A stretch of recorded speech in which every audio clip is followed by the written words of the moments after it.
저번 주 설교가 기억이 나시죠? 어린아이와 같이 되라고 말씀하십니다. 왜 어린아이 같이 되라고 말씀하시냐면 그가 바로 하나님의 나라에서 큰 자이기 때문에 그렇습니다. 자, 저번에 이제 성경에 대해서 이제 누가 물어봐서 제가 말씀을 드리는데, 성경의 본문을 가지고 설교는 정말 다양하게 나올 수 있어요. 각자 목회자의 포커스에 따라서. 근데 본문에 있어서 우리가 가장 중요한 거는 저자가 무엇을 이야기하고 싶은가 가장 중요합니다. 그래서 그 저자가 하나님이잖아요.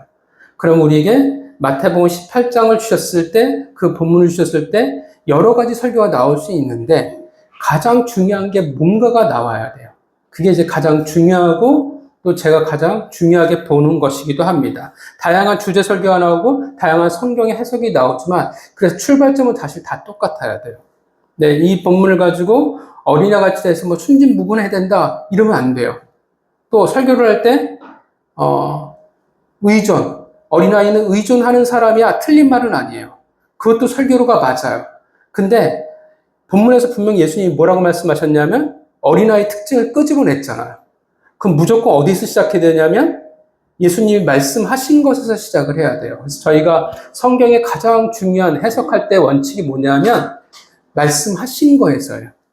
이미 답하셨으면 무조건 그 답에서 시작을 해야 돼요. 그러면 본문에서 뭘 예수님이 끄집어내셨냐면 어린아이가 특징이 뭐냐면 낮추다예요. 그죠? 그럼 무조건 낮추다로 가야 돼요. 시작은. 그리고 나서 어떻게 해요? 비천하고 가치가 없기 때문에 의존한다라고 하면 그게 맞아요. 근데 아무 근거 없이 의존하다가 튀어나오면 사실 그거는 원래 본뜻과는 거리가 멀게 되어집니다. 그래서 여러분들이 성경을 보실 때 가장 우리에게 중요한 거는, 그래서 말씀도 마찬가지예요. 설교도 마찬가지예요. 다양한 설교가 나올 수는 있지만 가장 중요한 거는 저자가 원하는 것이 나올 수 있어야 된다는 사실을 여러분들이 기억하셨으면 좋겠어요. 자, 우리가 자꾸 생각하는 어린아이의 모습이라는 우리가 순진무궁한 모습을 먼저 떠오르긴 쉽지만 아이들도 분명 그렇진 않다라는 거예요. 물론 어른보단 낫지만 여전히 아이들도 죄인이라는 사실을 우리가 알고 있습니다. 단서는 주님이 말씀하신 낮추다였어요. 낮추다는 겸손을 말하는 게 아니라 비천하다. 그리고 가치가 없다라는 거예요. 근데 신기하게도 뭐냐 하면 비천하고 가치가 없는 게 하나님의 나라에서 큰 자의 모습이라고 이야기를 한다라는 거예요.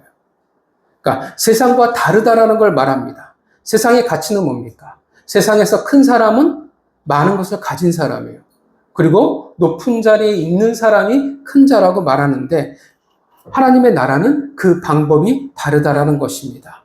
빌립보서 2장과 이사야 53장을 보면 주님이 어떤 모습으로 이 땅 가운데 오셨냐면 어린아이의 모습으로 이 땅에 오셨다라는 거예요. 비천하게 가치 없는 모습으로 이 땅에 오셨습니다. 자, 그렇다면 어린아이와 같은 사람은 어떤 삶을 살아가게 되냐면 주님의 삶을 살아갈 수밖에 없어요. 왜냐하면 주님이 어린아이처럼 오셨으니까. 주님이 어떻게 살아가셨냐면 섬김과 순종의 모습으로 오셨습니다. 섬김이랑 우리가 오해하면 안 돼요. 내가 너보다 더 많은 것을 가졌으니까, 내가 너보다 더 나은 상태니까 내가 너를 도울게라는 우월로 가는 것은 아니라는 거예요. 내가 비천하니까, 내가 아무것도 없으니까 철저히 나는 누구의 도움으로 살아가는 자냐면 하나님의 도움으로 살아간다라는 거예요. 하나님의 은혜가 없으면 내가 살아갈 수 없다라는 거예요. 그러니까 어떻게 해요? 내게 주신 모든 것은 사실 내 것이 아니에요. 내 것이 아닌 것을 나눈다라는 개념이 섬김이에요. 순종도 마찬가지입니다. 내가 비천해요. 내가 가치가 없어요. 그 말은 내가 가진 기준은 사실은 없다라는 거예요. 내가 근거가 될 수도 없고 내가 기준이 될 수도 없어요. 그러니까 어떻게 해요? 그분을 근거로 살아갈 수밖에 없고 그분의 기준대로 살아갈 수밖에 없습니다. 그러니까 순종한다라는 거예요. 그 말은 다른 삶의 방식이 내게 없습니다라고 이야기한다라는 거예요. 이것이 어린아이와 같은 모습으로 오신 예수 그리스도의 모습이었어요. 그러니까 이걸 모르니까 자꾸 교회가 시끄러워져요. 직분을 주신 이유는 딱 하나예요. 섬김이에요. 그런데 이것이 이제 높낮이의 싸움이 되어져 버리고 그리고 교회에 자꾸 당을 짓지 말라고 그랬는데 당이 생겨요. 섬김과 순종은 어린아이와 같은 모습은 교회 안에서 증명이 되어집니다. 그러니까 내가 혼자 신앙생활 열심히 해서 섬김과 순종이라는 게 가능하지 않다라는 거예요. 한 주간 어린아이 같은 모습으로 여러분 모두에게 섬김과 순종의 삶이 있었을 줄 믿습니다. 자, 18장은 계속 어린아이를 말씀하신 이후에 소자라는 그 흐름이 계속 이어져요. 그러니까 어린아이와 같은 사람, 그 소자가 얼마나 중요하냐면 6절부터 9절은 뭘 얘기하냐면 소자를 실족시키는 게 얼마나 큰 죄인지를 이야기를 해줍니다. 그리고 나중에 뭐라고 얘기하냐면 그 뒤에는 신체 일부를 뽑아서라도 결국 같은 맥락이에요. 뽑아서라도 실족시키면 안 된다라는 거예요. 그리고 그 다음 어떤 비유가 나오냐면 우리가 잘 아는 길 이런 어린 양의 비유가 나와요. 이것도 그림으로 참 많이 나오잖아요. 예수님이 한 마리의 양을 안고 있는 모습. 이거는 사실 전도를 말하는 건 아니에요. 잃어버린 한 양이라고 해서 우리가 전도를 잃어버린 세상에서 한 어린 양을 찾아야 돼 그것을 의미하는 것이 아니라 다 소자의 개념이에요. 교회 안에서 공동체에서 소외되고 상처있고 그래서 실족한 소자들에 대한 이야기입니다.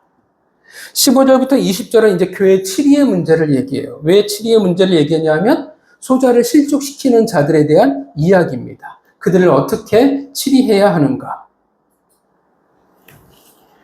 자, 그리고 이제 서로를 이제 어떻게 용서해야 되는가에 대해서 설명하기 시작을 합니다. 그러니까 18장 전체가 다 소자예요.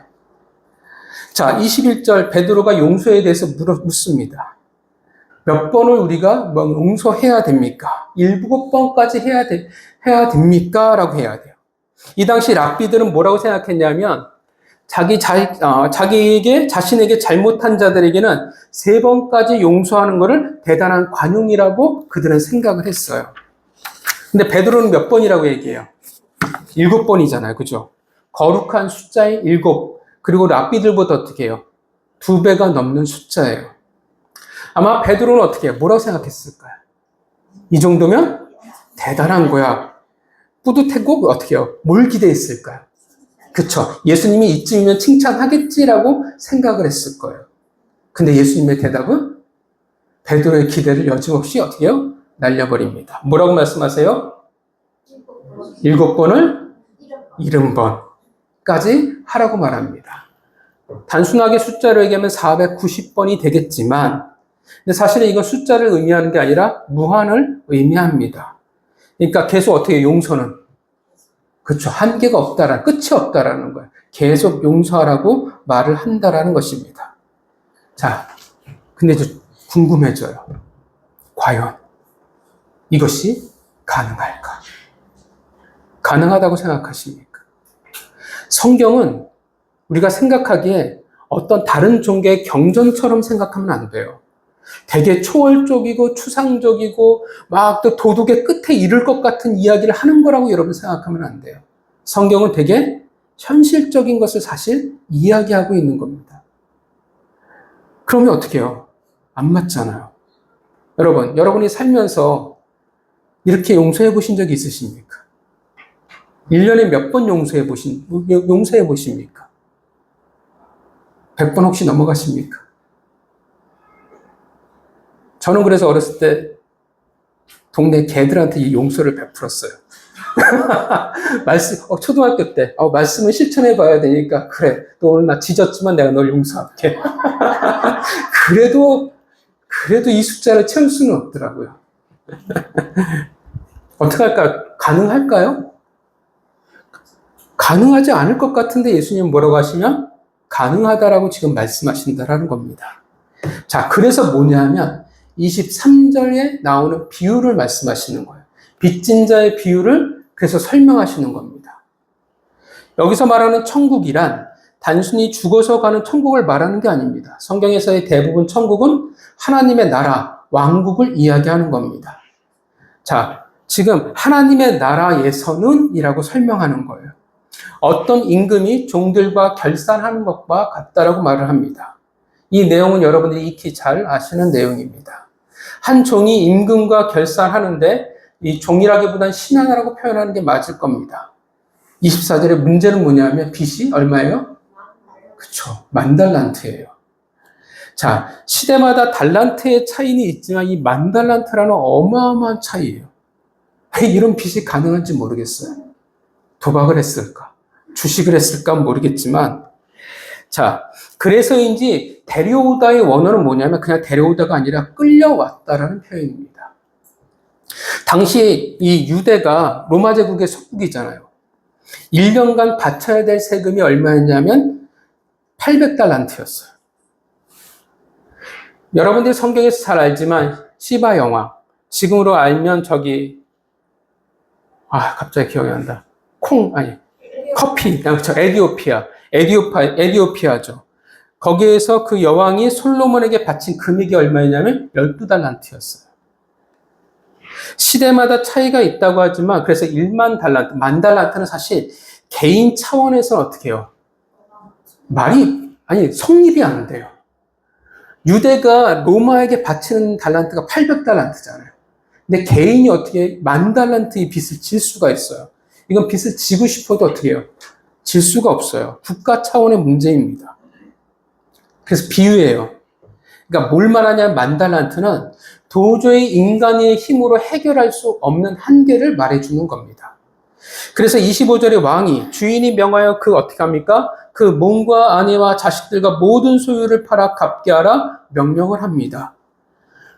다 노예로 팔아서 이 빚을 갚을 수 있을까요?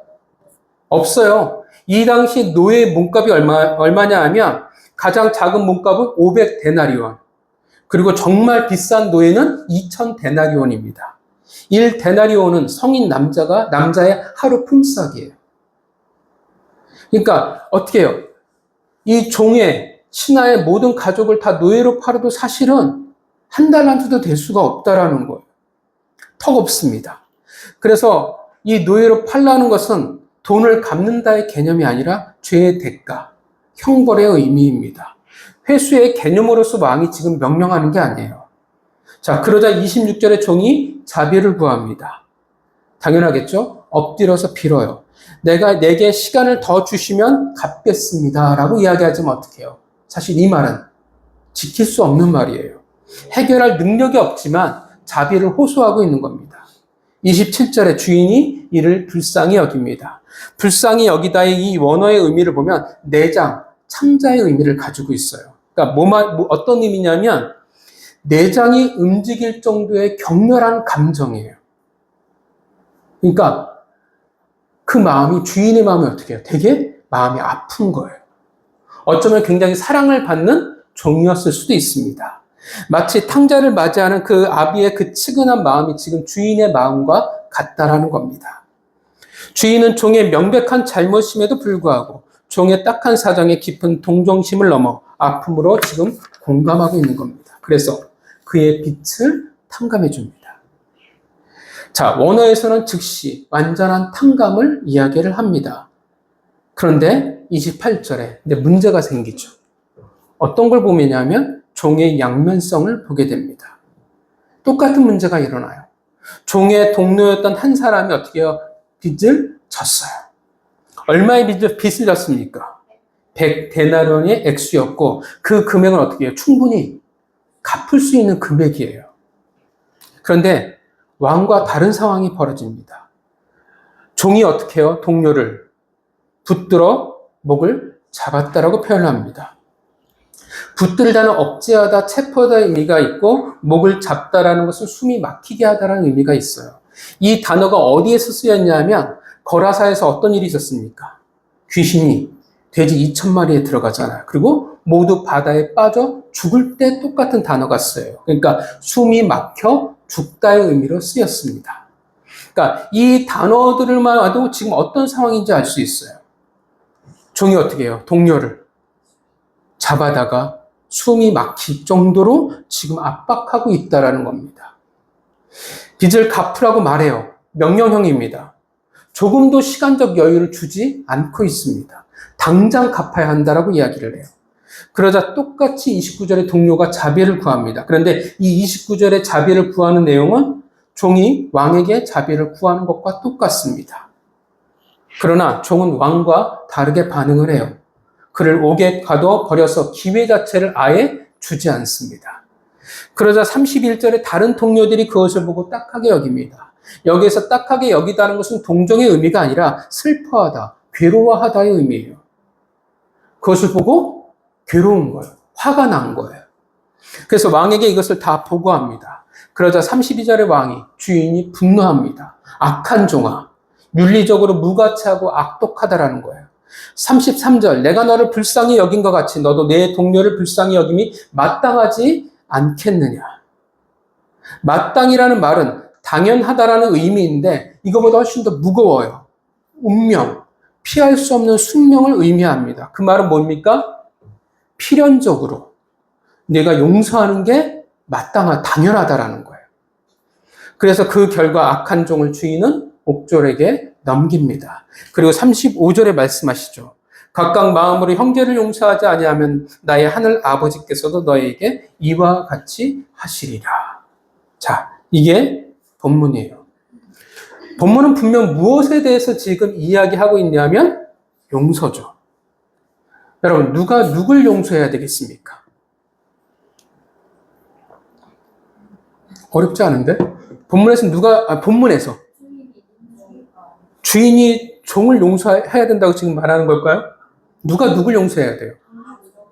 그렇죠. 종이 동료를 용서해야 되는 게 맞습니다. 자, 왜 용서해야 됩니까? 그렇죠. 왜냐하면 35절에 너희도 이미 용서를 입었기 때문에 너희도 이와 같이, 정확히는 용서를 입었기보다는 35절에 뭐라고 얘기해요? 용서를 하라고 명령하셨기 때문에 그래요. 용서하라는 것은 권면이 아니에요. 뭐라고 말하냐면 용서하라고 명령하고 있는 거예요. 먼저 용서를 받았기 때문에 용서하라는 명령이 있다라는 것입니다. 물론 우리 것들은 말할 수 없는 용서를 입은 거예요. 사실 종과 똑같아요. 불가능한 일이었는데 도저히 감당할 수 없는 지경에 이르렀음에도 불구하고 종은 용서를 받았습니다. 우리도 마찬가지예요. 우리도 전혀 어떻게 해요? 가능성이 없는 상태였어요. 앞으로도 우리의 죄를 해결할 수 있냐? 우리는 영원히 죄를 해결할 수 없는 자들이었습니다.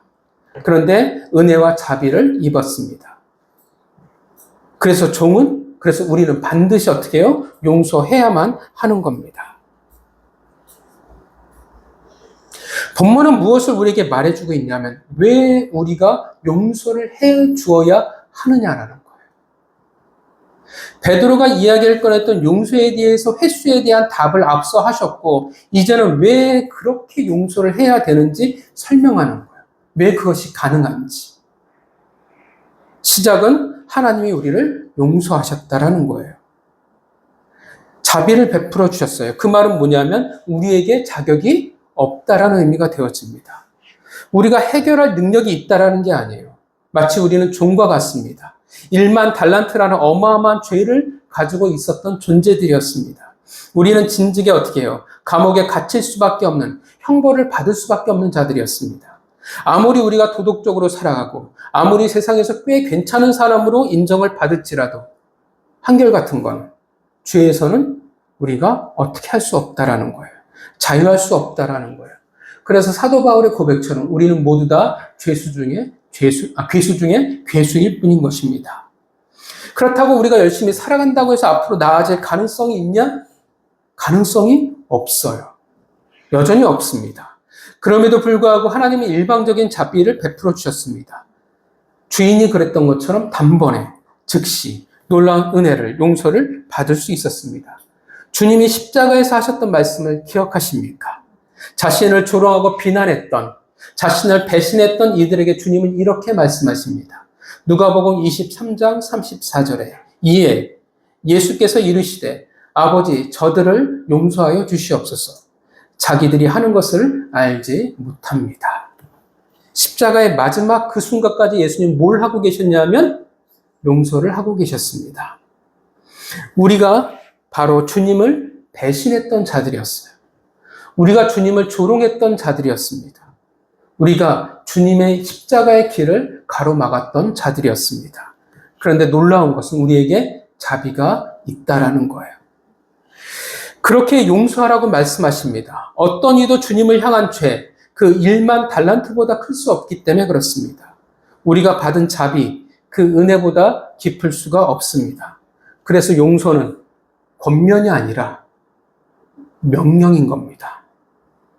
너의 덕을 위해서 그래도 믿는 자들은 세상보다 나아야지, 그러니까 용서하라고 말하는 게 아니에요. 그냥 뭐라고 말씀하세요? 너희는 용서하라고 명령하시는 겁니다. 지금 용서를 가르치는 거예요. 용서의 근거는 어떻게 해요? 너희에게 없다라는 거예요. 용서의 근거는 누굽니까? 우리의 왕, 우리의 주인이 가지고 있다라는 거예요. 이게 중요한 거예요. 다른 거예요. 세상에서는 우리가 익숙한 그 용서의 근거는 뭐냐면 세상에서는 내가 용서의 근거예요. 여러분, 용서가 쉬울까요? 우리가 경험해보지만 어떻게 해요? 어려워요. 애들 때는 그나마 쉬워요. 싸우면 어떻게 해요? 둘 캐러놓고 얘기하고 자 어떻게 사랑한다고 얘기해? 서로 안아줘 하면 끝나요. 근데 어른이 되면 우리가 살아가면 어려워요. 용서라는 게 정말 어려워요. 저에게도 여전히 쉽지 않은 게 용서예요. 왜냐하면 내 안에 해결되지 않는 아픔이 있고 분노가 있기 때문에 그렇습니다. 힘들어요. 기도 열심히 한다고 해서 용서가 되냐? 잘 안 돼요. 용서가 쉽지 않은 이유가 뭡니까? 우리가 왜 용서가 쉽지 않아요? 마음의 상처를 받아서 또 상대방의 반응 때문에 그래요. 상대방이 잘못했다고 용서를 구하면 적어도 자신이 나도 잘못했다라고 이야기를 하면 용서를 그래도 할만해요. 그래도 힘들지만 입술 꾹 깨물고 그래도 난 믿는 사람이야 라고 생각하면 할 수는 있어요. 그렇게 할 수 있는데 상대방이 여전히 뻔뻔하다면 내가 뭘이라고 이야기한다면 그런 반응이라고 하면 여러분 용서하실 수 있으십니까? 어떤 목사님이 이제 이런 말씀을 하시더라고요. 안 좋은 일이 있었어요. 되게 상처를 받고 화가 났어요. 억울해요. 화가 나는데 주님이 용서하라는 마음을 주셨으니까, 말씀을 주셨으니까 그래 내가 먼저 해야지. 주님이 말씀대로 하면 상대방도 뭔가 좀 다르게 반응을 하겠지 나를 찾아가서 먼저 잘못했다라고 이야기를 했대요. 상대방이 뭐라고 얘기했을까요? 그래 네가 잘못한 거 이제 알았어? 라고 얘기를 했대요. 너무 화가 나서 용서하러 찾아갔는데 너무 해결이 안 돼서 말씀을 하시더라고요. 그래서 용서는 참 어려워요. 상대방이 어떻게 나올지 모르니까. 그런데 성경에서의 용서는 우리가 가진 개념과 다르다라는 거예요. 가장 큰 거, 가장 중요한 건 뭐냐면 근거가 다르다라는 거예요. 우리는 내가 근거이고 그 사람의 관계가 용서의 근거가 되어집니다. 그래서 내 마음이 중요하고 그 사람의 반응이 중요해요. 그래서 용서가 어려워요. 그런데 성경에서의 용서는 내게 근거가 없어요. 그냥 하라고 하신 하나님의 명령입니다. 에베소서 4장 32절을 찾아보겠습니다. 에베소서 4장 32절입니다. 에베소서 4장 32절이에요. 에베소서 4장 32절 읽겠습니다. 시작. 서로 친절하게 하며 불쌍히 여기며 서로 용서하기를 하나님이 그리스도 안에서 너희를 용서하신 것 같이 해라. 뭐라고 얘기하냐면 하나님이 그리스도 안에서 너희를 용서하심과 같이 하라 말합니다. 골로새서 3장 13절 읽어주세요. 누가 누구에게 불만이 있거든 서로 용납하여 피차 용서하되 주께서 너희를 용서하신 것 같이 너희도 그리하고. 자, 그리고 오늘 우리가 읽었던 마태복음 18장 35절의 끝에 뭐라고 말하냐면 나의 하늘 아버지께서도 너에게 이와 같이 하시리라 라고 이야기를 한다는 거예요. 자, 뭐라고 얘기하냐면 다 공통점이 뭐냐면 뭐라고 얘기해요? 그렇죠. 기준이 우리가 아니라는 거예요. 다 주께서 하신 것 같이 하나님께서 하신 것 같이 하라고 이야기를 한다는 거예요. 왜 우리에게 근거가 없냐 하면 주께서 우리 1만 달란트라는 답 없는 죄를 자비롭게 용서하셨기에 그 길을 따라가는 자들은 그의 성품을 닮아가는 자들은 그렇게 할 수밖에 없다라는 거예요. 반면 내게 근거가 있으면 어떤 일이 벌어지냐 하면 왜 자꾸 근거를 하나님이 가져가시냐 하면 우리가 근거가 되면 우리는 본문의 종처럼 할 가능성이 크기 때문에 그래요. 또 여전히 용서가 우리에게 쉬운 이야기가 아니기 때문에 그래요. 여러분, 근거는 어디에 있다고요? 그렇죠. 하나님에게 있는 거예요. 우리 주인에게 있는 겁니다. 이게 굉장히 중요해요. 용서에서 가장 중요한 건 뭐냐면 세상에서 우리가 살아갈 때 용서를 떠올리면 우리에게 가장 중요한 걸 뭘 떠올리냐면 자비로운 마음, 넉넉한 마음, 그런 마음을 떠올리기 쉽지만 그게 중요한 게 아니에요. 용서에 있어서 가장 중요한 건 근거예요. 누구를 근거로 할 것이냐. 하나님이 근거라는 사실. 그래야 우리는 뭐가 가능해지냐면 용서라는 게 가능해져요. 하루에 7번, 70번이라도 그제서야 어떻게 해요? 용서할 수 있다라는 거예요. 그러니까 내가 마음에 안 들든 그 사람이 여전히 괘씸하고 뻔뻔하든 어떻게 해요? 그게 상관이 사실은 없다라는 거예요. 왜냐하면 내게 근거는 존재하지 않기 때문에 그렇습니다. 나의 마음이 해결되었건 그 사람의 용서해주고 싶은 마음이 생기든 말든 그 마음이 충만해지든 말든 하나님이 내게 용서하라 뭔가 응답해 주시든 말든 뭔가 내게 순교자의 각오가 생기든 말든 다 아니라는 거예요. 그것에 근거가 없어요. 용서는. 주께서 하셨으니까 주께서 너를 용서하셨으니까 너도 그냥 어떻게 해요? 그렇게 하라고 명령하신 그 근거가 중요한 거예요. 상대방의 반응이 중요하지 않아요.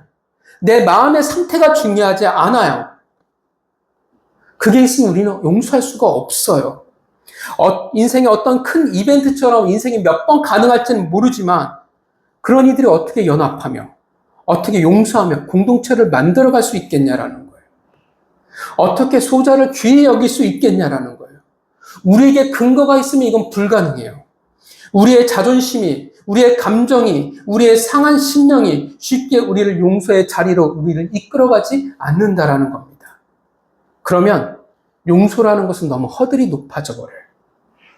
우리가 근거가 되면 용서는 너무나 어려운 고차원적인 문제가 되어져요.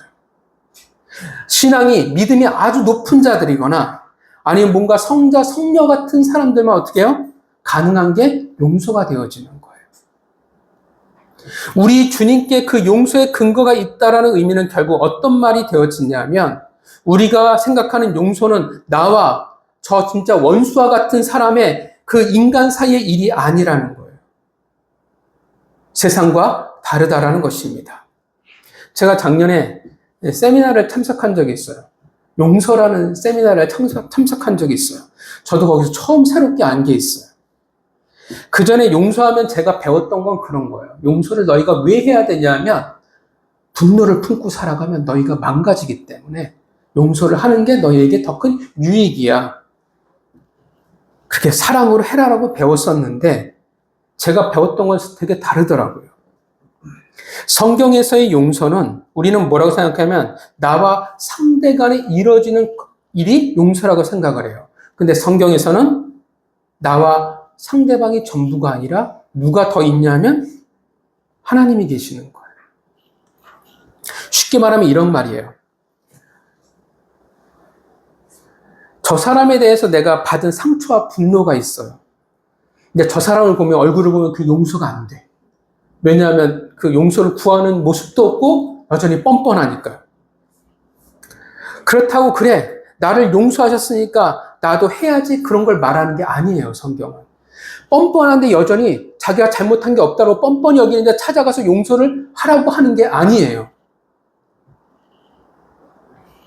하나님을 향해 지금 선포하라는 거예요.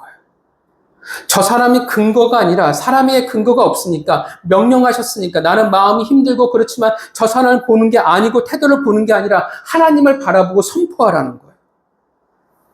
하나님께서 하라고 말씀하셨으니까 저 사람에게 찾아가는 게 아니라 하나님을 향해서 하나님 저는 여전히 분노가 해결되지 않고 나는 저 인간을 볼 때마다 미워 죽겠고 교회에서 저 꼴 안 봤으면 좋겠지만 하나님 명령하셨으니까 하나님 저는 그냥 하나님 말씀하신 대로 그냥 선포합니다. 저 사람을 용서하는 것으로 선포합니다라고 하나님을 향해서 하는 거예요. 그러니까 그 말은 뭐냐면 그 사람이 용서를 구하든 말든 회개를 하든 말든 어떻게 해요? 나와는 사실 상관이 없는 거예요. 용서란 하나님께 용서를 선포하는 것을 말하는 겁니다. 그게 성경에서 말하는 용서예요. 더 나아가 그 사람과 회복하고 해결할 기회가 생기면 좋겠지만 상대는 준비가 여전히 안 돼 있을 수는 있어요. 그러니까 그건 나중 문제라는 거예요. 일단 뭐가 중요하냐면 그 사람과 내가 중요한 게 아니라 하나님과 내가 중요한 거예요. 하나님의 말씀을 내가 지켰냐 안 지켰냐가 더 중요한 거예요. 이해가십니까? 그래서 하나님을 향해서 내가 저 사람을 미워 죽겠지만 그냥 선포해버리는 거예요. 그러면 어떻게 되냐면 내 책임은 그 사람에 대해서 없는 거예요. 용서하라고 했으니까, 명령하신 것을 나는 지켰으니까. 이제 뭐가 남냐 하면 하나님과 그 사람 사이에 문제만 남는 거예요. 그런데 그거는 내 책임이 아니에요. 나와 상관이 없어요. 하나님이 보시기에 그 사람 말씀에 순종하지 않는다면 하나님은 책임을 물으시겠죠. 하나님이 그 사람을 판단하시겠죠. 그런데 일단 나는 순종한 거예요. 그리고 나서 그 사람과의 관계는 그 다음이에요. 하나님이 그 사람을 벌해서 움직이시든지 아니면 어떤 기회를 주시든지 하나님이 어떻게든 또 만들어 가시겠죠. 그 다음 발걸음을 인도하시거나 아니면 또 내 마음 가운데 또 거룩한 부담감을 주실 수도 있어요. 중요한 것은 내가 하나님과 했다라는 게 중요한 거예요. 그러니까 성경에서의 용서는 우리가 생각하는 상대방과 찾아가서 이 문제가 아니라 먼저 하나님과 나 사이예요. 이 문제를 해결하는 거예요. 그리고 나서 하나님이 다음 기회를 주시면 이 사람과의 문제를 해결해 나가는 거예요. 그러니까 우리가 알고 있는 용서와 성경의 용서가 어떻게 해요? 다른 거예요. 다르니까 뭐가 가능하냐 하면 7번, 70번까지 가능하다라는 거예요. 이해가십니까? 그러니까 용서란 나에게 근거가 없으니까, 사람의 관계에 근거를 두지 않으니까, 근거는 주님에게 있으니까, 그래서 우리는 하나님께 용서를 선포하는 겁니다. 그게 성경이 말하는 용서예요. 아니면 사람은 용서할 수 없습니다. 잊고 살아가려고, 덮고 살아가려고 노력하는 건 있을 수 있을지 모르겠지만 사람은 용서가 안 돼요. 우리는 성자도 아닙니다. 우리는 죽을 때까지 성녀가 될 수 없어요. 하나님이 우리를 아시니까, 우리의 한계를 아시니까, 그래서 어떻게 해요? 우리에게 근거를 두시지 않는 겁니다. 그래서는 도저히 하나님의 나라에서 살아갈 수 없는 자들의 모습이 될 테니까. 그래도 여러분, 해보세요. 아마 용서가 안 되는 사람 상중하가 있을 거예요. 그 중에 하를 뽑아서 해보세요. 하를 뽑아서 하나님에게 선포해보세요. 이거 저희가 해봤거든요. 다들 목사들끼리 딱 짝지어가지고 방에 들어가가지고 진짜 얘기했어요. 누가 용서가 안 되냐. 그래서 저도 상중하를 생각해서 하를 딱 끄집어냈어요. 실명을 서로 얘기 못하지만 이런 일이 있어서 제가 너무 분노가 있고 용서가 안 됩니다. 서로 얘기를 하고 맨 마지막으로 그런데 하나님의 이름으로 용서합니다라고 하는데 와, 그것도 힘들더라고요. 그게 쉽지가 않더라고요. 근데 그 사람을 찾아가서 하는 것보단 쉽잖아요. 하나님을 향해서 하면 그래도 쉬운 거예요. 그런데도 어렵기도 합니다. 해보세요. 다음을 하나님에게 맡기는 거예요. 이제 그 문제는 내 손을 떠나는 거예요. 내려놓으세요. 하나님에게 여러분 맡기세요. 하나님의 나라는 그런 거라고 말씀하시는 거예요. 하나님의 나라는 한 사람 한 사람 소자 모두가 중요한 곳입니다. 우리는 얽혀 살아가면서 반드시 문제가 있을 수밖에 없고 어려울 수밖에 없어요. 왜냐하면 당장 부부도 어렵잖아요. 그런데 사람과 사람들의 사이가 얼마나 어렵겠어요. 그럼에도 성경은 소자가 중요하다고 말합니다. 당신의 백성이 여전히 중요해요. 그렇게 뭐가 필요하냐 하면 용서가 필요한 거예요. 서로의 관계를 풀어갈 기회가 우리에게 필요한 겁니다. 그런데 그것은 우리를 근거로 해서는 풀어갈 수가 없습니다. 물론 죄를 그냥 용서하라고 말하는 게 아니에요. 내가 하나님께 용서를 구했으니 저 사람 용서를 구했으니 너의 죄는 해결됐어. 이 말은 하는 건 아니에요. 분명 앞에 어떤 내용이 있냐면 7위에 대한 내용이 나와요. 그 말은 무조건 다 받아들이는 것은 아니라는 거예요. 용서와 받아들이는 것은 또 다른 이야기예요. 나는 용서했지만 그 사람이 자기 회개, 반성이 없다면, 죄에 대한 올바른 반응이 없다면 내가 용서했으니까 그 사람의 관계가 회복돼? 그 말은 아니라는 거예요. 왜냐하면 합당한 반응은 반드시 있어야 돼. 내가 잘못했다는 걸 깨달았어. 그럼 어떻게 해요? 그의 합당한 반응이 있어야 돼. 용서를 구하든 내가 달라진 모습을 보이든 그래야 어떻게 해요? 진짜 이제 관계가 만들어지는 거예요. 서로 용서가 되는 거예요. 앞서 7위에 대한 부분을 말씀하실 때 주님이 분명 그렇게 말씀하신다라는 거예요. 상대가 용서를 구해도 그게 끝은 아니에요. 반드시 그의 합당한 모습은 있어야 합니다. 그러니까 이런 거죠. 나 죄 있는데 죄의 문제를 해결하지 않고 내가 용서해, 서로 용서해, 악수해, 그것으로 끝나진 않는다라는 거예요. 죄의 합당한 모습이 있어야 진짜 서로 받아들일 수 있는 거예요. 근데 본문이 말하는 것은 하나님의 나라는 모두가 용서할 수 있어야 되는 겁니다. 왜냐하면 주님이 그렇게 하셨으니까. 명령이라는 거예요. 왜 그것이 가능하냐 하면 근거가 우리에게 없기 때문에 가능한 겁니다. 그러니까 용서가 가능합니다. 용서는 되게 실질적인 겁니다. 고차원적인 소수의 사람만이 가능한 게 아닙니다. 그래서 7번을 70번까지 하라고 말씀하시는 거예요. 그래야 하나님의 공동체를 만들어가고 연합할 수 있고 서로가 서로를 잃어버린 한 마리의 양이 없게 만들 수 있기 때문에 그렇습니다. 성도 여러분, 한 주간 해보세요. 진짜 상중하를 놓고 너무 세게 나가면 안 되니까 하에 해당하는 한 사람을 뽑아놓고 제일 낮은 사람, 그래도 제일 낮은 사람 한 명을 뽑아놓고 한번 선포해보세요. 하나님을 향해서 선포해보세요. 그 사람이 안 미워지냐? 여전히 미울 수 있어요. 여전히 아플 수 있어요. 그런데 하나님을 향해서 입을 선포해보세요. 선포하면 하나님이 그 나머지는 일하시기 시작하는 겁니다. 용서란 내가 하나님을 근거로 하기 때문에 그분께 용서를 선포하는 것입니다. 그게 용서이고 시작입니다. 사랑하는 성도 여러분, 한 주간 하나님의 나라, 그 나라의 백성으로서 서로를 용서하며 살아가시는 귀한 성도가 되시기를 주님의 이름으로 축원합니다. 기도하겠습니다.